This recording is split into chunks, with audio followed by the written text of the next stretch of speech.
ಮಾಜಿ ಸಚಿವ ಕೆಎನ್ ರಾಜಣ್ಣ ಮತ್ತು ಪುತ್ರ ರಾಜೇಂದ್ರ ರಾಜಣ್ಣ ವಿರುದ್ಧ ಮಾಗಡಿ ಶಾಸಕ ಬಾಲಕೃಷ್ಣ ಮತ್ತೆ ವಾಗ್ದಾಳಿಯನ್ನು ನಡೆಸಿದ್ದಾರೆ. ರಾಜಣ್ಣರನ್ನ ಸಚಿವ ಸಂಪುಟದಿಂದ ವಜಾ ಮಾಡಲಾಗಿದೆ. ಇದರಲ್ಲಿ ಯಾರ ಷಡ್ಯಂತ್ರವೂ ಇಲ್ಲ. ಆದರೆ ರಾಜಣ್ಣ ಮಾತ್ರ ಷಡ್ಯಂತ್ರ ಅಂತ ಹೇಳ್ತಿದ್ದಾರೆ.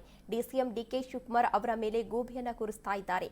ಅವರು ಆರ್ಎಸ್ಎಸ್ ಗೀತೆಯನ್ನ ಹೇಳಿದ್ದಾರೆ. ಅವರ ಮೇಲೆ ಕ್ರಮವನ್ನ ಜರುಗಿಸಿ ಅಂತಾರೆ. ಹೀಗಾಗಲೇ ಡಿಕೆಶಿ ಕ್ಷಮೆಯನ್ನ ಕೇಳಿದ್ದಾರೆ. ಪದೇ ಪದೇ ಡಿಸಿಎಂ ಮೇಲೆ ಗೂಬೆ ಕೂರಿಸ್ತಾರೆ.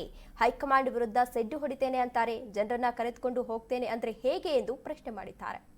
ಈಗ ರಾಜಣ್ಣ ಅವರನ್ನ ಹೈಕಮಾಂಡ್ ಮುಖ್ಯಮಂತ್ರಿಗಳಿಗೆ ಹೇಳಿ ಕ್ಯಾಬಿನೆಟ್ ಇಂದ ಡ್ರಾಪ್ ಮಾಡಿಸ್ತಾರೆ. ಇದರಲ್ಲಿ ಯಾರ ಹಿನ್ನೆಲೆನೂ ಇಲ್ಲ, ಯಾರ ಷಡ್ಯಂತ್ರನೂ ಇಲ್ಲ. ರಾಜಣ್ಣವರು ಪ್ರತಿ ಬಾರಿನೂ ಕೂಡ ನನ್ನನ್ನು ತೆಗಿಲಿಕ್ಕೆ ಷಡ್ಯಂತ್ರ ಇದೆ ಅಂತೇಳಿ ಇಂಡೈರೆಕ್ಟ್ ಆಗಿ ಉಪಮುಖ್ಯಮಂತ್ರಿಗಳ ಮೇಲೆ ಗೂಬೆ ಕುಂಡಿಸ್ತಕ್ಕಂಥ ಮಾತುಗಳನ್ನ ಅವಾಗ ಆಡ್ತಾ ಇದ್ದಾರೆ. ಉಪಮುಖ್ಯಮಂತ್ರಿಗಳಿಗೂ ನಾವು ತಿಳಿದಂಗೆ ಮುಖ್ಯಮಂತ್ರಿಗಳಿಗೂ ರಾಜಣ್ಣವರ ಈ ಒಂದು ಕ್ರಮಕ್ಕೂ ಯಾವುದೇ ಸಂಬಂಧ ಇಲ್ಲ.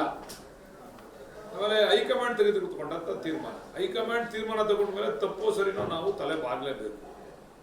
ಅದು ಬಿಟ್ಟು ಮಾತು ಮುಂಚೆ ನನಗೆ ಷಡ್ಯಂತ್ರ ನಡೆದಿದೆ ಅಂತೇಳಿ ಮೊನ್ನೆ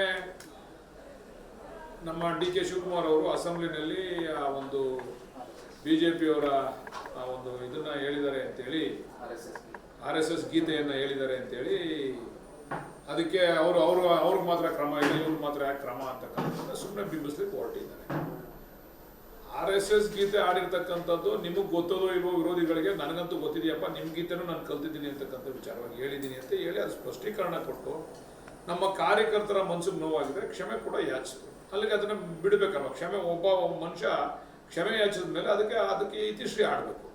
ಅದನ್ನ ಬಿಟ್ಟು ಪದೇ ಪದೇ ಅದನ್ನೇ ಇಟ್ಕೊಂಡು ಅದಕ್ಕೂ ಇದಕ್ಕೂ ಹೋಲಿಕೆ ಮಾಡಿಕೊಂಡು ಆಮೇಲೆ ನಾವು ಹೈಕಮಾಂಡ್ ತೀರ್ಮಾನಕ್ಕೆ ವಿರುದ್ಧವಾಗಿ ನಾನು ಶೆಡ್ ಹೊಡಿತೀನಿ, ನಾನು ಜನ ಕರ್ಕೊಂಡೋಗಿ ಅಲ್ಲಿ ಜನಜಾತ್ರೆ ಮಾಡ್ತೀನಿ ಡೆಲ್ಲಿನಲ್ಲಿ ಅಂತಕ್ಕಂಥದ್ದು ಎಷ್ಟು ಸೂಕ್ತ ಅಂತಕ್ಕಂಥದ್ದು ಇದು ನಮಗೆ ಬೇಸರ ತಂದಿರ್ತಕ್ಕಂಥದ್ದು.